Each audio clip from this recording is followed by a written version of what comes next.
Inicialmente, concedo a palavra ao senhor André de Seixas Ponce Alves para produzir sustentação oral em seu próprio nome. Ele esclarece que poderá falar uma única vez sem ser aparteado durante 10 minutos. Boa tarde, excelentíssima senhora ministra Ana Reis, excelentíssimos senhores ministros. Sempre quando falo desse processo eu falo com muita alegria, porque eu não procurei o TCU para fazer essa denúncia, o TCU me procurou por um trabalho que eu vinha fazendo, né? E ao longo desse tempo a gente vai aprendendo que a regulação das empresas, dos prestadores de serviços, né, elas são meios, porque a grande finalidade da regulação é atingir o cidadão, a sociedade, né? E no nosso caso aqui do transporte marítimo, é ele quem paga essa conta na prateleira do supermercado, da farmácia, onde os itens de importação de fármacos são 90% importados, né? E nesse sentido foi que a gente começou essa batalha, esse clamor por regulação, né? E entendo que esse processo ele é um dos poucos que a gente realmente tem uma determinação para fazer regulação econômica, né? Porque ele trata de temas importantíssimos para os usuários dos portos, para os importadores, né? E eu gostaria de defender aqui a manutenção desse acordo, né? No primeiro ponto, do caso da Libra Terminais, né? A gente entrou com uma denúncia, a ANTAQ reduziu o valor, mas concedeu 40% de aumento, até 40% de aumento nos períodos de armazenagem, aplicando o IGPM, sem estudo técnico nenhum, tanto que foi brilhantemente contestado pela excelentíssima senhora ministra Ana Reis, qual a fórmula que se chegou para se aplicar o IGPM 4 vezes numa armazenagem. Se o IGPM é justamente para fazer a correção de valores. E isso chegou a assustar a gente, porque isso é falta de estudo técnico, né? A ANTAQ ela produz pouco estudo técnico, análise de impacto regulatório, isso é um problema muito grande para a gente. Quanto à questão do item 9.3.2, que o ilustríssimo senhor subprocurador do Ministério Público de Contas pediu na sua proposta de encaminhamento que fizesse a supressão, nós encontramos algumas divergências com a máxima vênia, porque uma das alegações que ele trouxe é que o caráter ressarcitório do Terminal Handling Charge, que está sendo discutido aqui, ele operava em favor dos armadores, quando, na verdade, eles não operam em favor do armador, ele opera a favor dos usuários, porque a norma da ANTAQ, a resolução 2389, ela fala que ele poderá cobrar. Não é absoluta essa cobrança. E quando poderá cobrar, é a título de ressarcimento, porque o espírito da norma foi justamente evitar o que a gente conseguiu juntar no processo, que foi a colocação de sobrepreço sobre o THC. E nós juntamos uma fiscalização recente da ANTAQ e que identifica que 13 armadores no processo estavam cobrando 50% a mais pelo THC do que ele paga a cesta de serviço dos terminais. A ANTAQ fiscalizou. E isso contradiz o que ela mesma colocou e que o ilustríssimo senhor subprocurador-geral do Ministério Público de Contas também colocou, que é a questão do custo regulatório da fiscalização. Não há custo regulatório de fiscalização. Tem que ser fiscalizado o THC, para evitar justamente isso.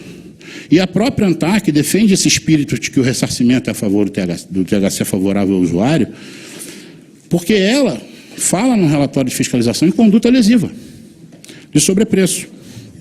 Então, o que a gente pede aqui é que seja mantido, né, essa decisão. Quanto à questão do item 9.3.3, que na proposta de... Isso considerando que a CERUR, a Secretaria de Recursos, negou provimento, né, ao pedido de reexame tanto da ANTAQ quanto do Centronave, representante dos armadores, dizendo que eles nada trouxeram de novo ao processo.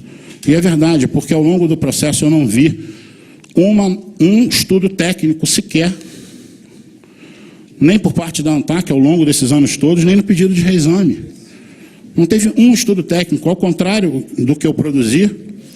Eu mostrei números lá de fora, mostrei dados, trouxe pareceres de advogados renomados, doutor Oswaldo Agripino de Castro Júnior, que é pós-doutor em regulação por transporte por Harvard, doutor Joaquim Barbosa, e a gente comprovou tecnicamente tudo que a gente estava falando, e que se comprova, por exemplo, nesse ato de fiscalização, quando a gente colocou ali que estava havendo prática de sobrepreço. Isso está comprovado, porque nesse relatório a ANTAC entrou nos números.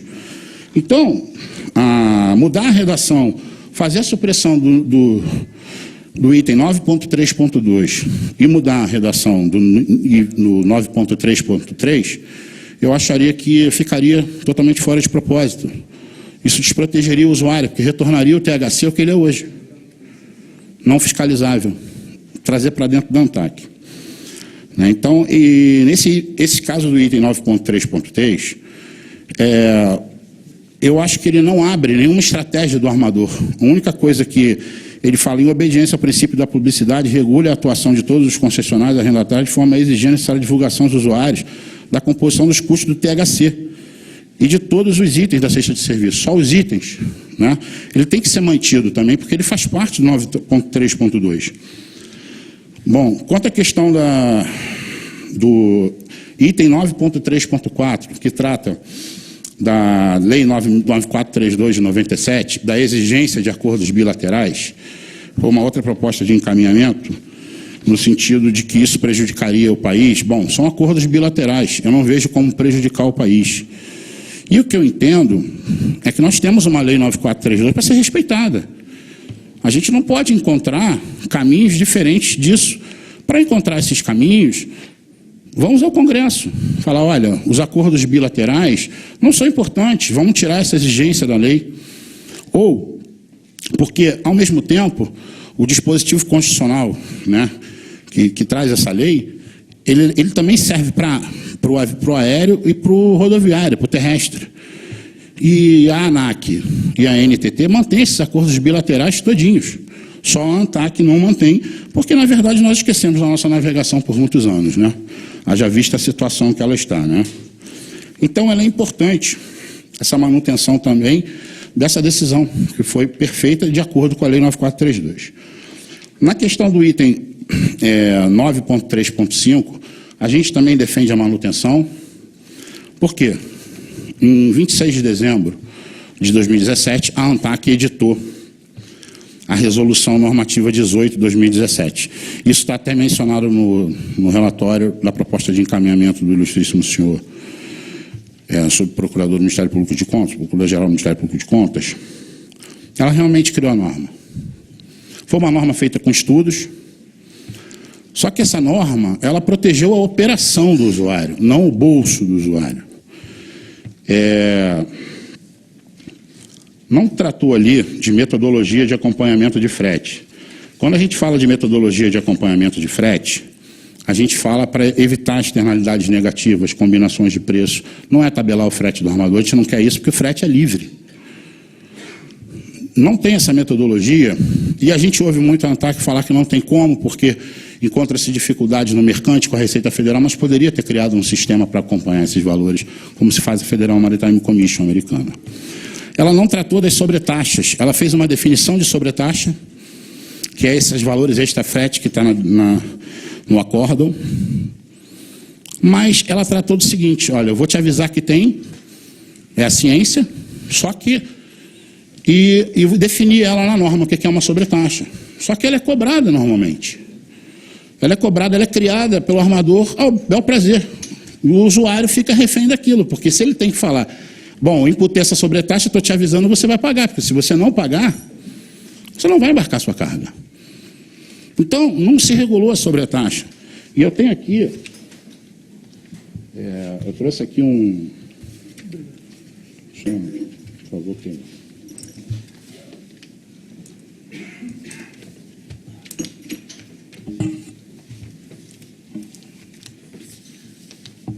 Eu estou aqui com um ofício circular, nessa questão de sobretaxa que eu estou falando que não está regulada. É um ofício circular do superintendente de regulação da ANTAC, senhor Bruno Pinheiro, questionando a AEB, a ANUT, a CNI, a Secafé, a AB Arroz, a Ciesp e a EXA, que representam o pessoal do álcool, o exportador de arroz, a CNI, todo mundo, a AEB, todo mundo já conhece. Então eu vou passar a ler o que ele pergunta para os usuários, para a gente entender o que está acontecendo hoje. porque nada mudou. Não obstante o relato oral, não foram formalizados naquela oportunidade documentos, relatórios e ofícios que comprovem a materialização das questões apresentadas. Deste modo, para a devida instrução processual, solicita a formalização de informações complementares sobre. Aí ele começa a fazer perguntas. Taxa emergencial de bunker, é uma sobretaxa. Quais os armadores cobram? Qual a fórmula de cálculo dessa taxa? Qual a motivação dessa cobrança? Senhor André, para concluir, por favor. Então, são perguntas, excelentíssimo senhor ministro, já concluindo, que a gente precisa ser respondido. Nós estamos na audiência pública da resolução do THC, ela está fechada aos usuários, nós não conseguimos ver 64 documentos, tem contribuição posterior ao prazo, então o que a gente pede aqui é a manutenção do acórdão. E se tiver que mudar a redação no item 9.3.2, eu gostaria de pedir que, se fosse imposto que a comprovação do ressarcimento se deve mediante documento fiscal, porque nesse país, escrituração contábil, a gente só faz com documento fiscal, é nota fiscal do terminal. Eu preciso, se for emitida para mim, usuário, eu não preciso de nota fiscal, porque o serviço direto deixou de ser ressarcimento. Então, a nota fiscal do terminal, por favor, e suprimir aquele último item, dizendo que é até a próxima norma que está vigiando aquela decisão, que cabe essa interpretação. É só isso, obrigado. Agradeço ao senhor André e concedo a palavra ao senhor